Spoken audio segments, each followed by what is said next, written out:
So not long after Jack Ruby shot Lee Harvey Oswald on camera in the basement of Dallas Police Headquarters, a lot of Americans started to have some questions about the Kennedy assassination.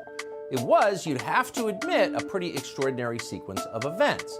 A lone gunman murders the President of the United States, and then, less than 48 hours later, that lone gunman is himself murdered by another lone gunman. What are the odds of that?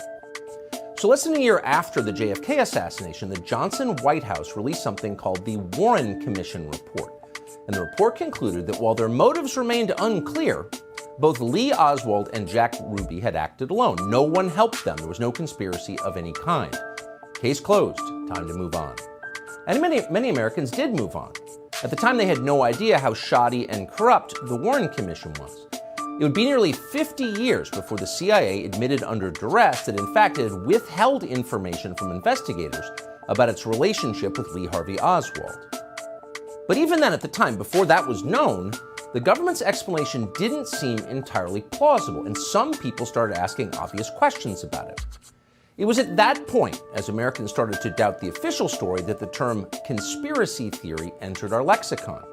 As Professor Lance DeHaven Smith points out in his book on the subject, the term conspiracy theory did not exist as a phrase in everyday American conversation before 1964.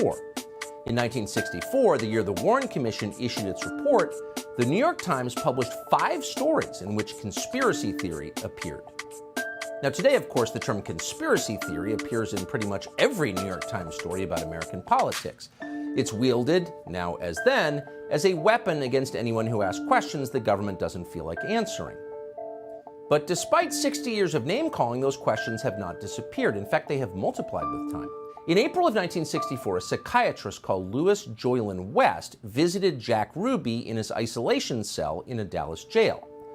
According to West's written assessment, he found that Jack Ruby was, quote, technically insane and in need of immediate psychiatric hospitalization. Those are conclusions that, puzzlingly, no one who had spoken to Jack Ruby previously had reached. Ruby had seemed perfectly sane to the people who knew him. Louis Joylan West pronounced him crazy. But what West did not say was that he was working for the CIA at the time.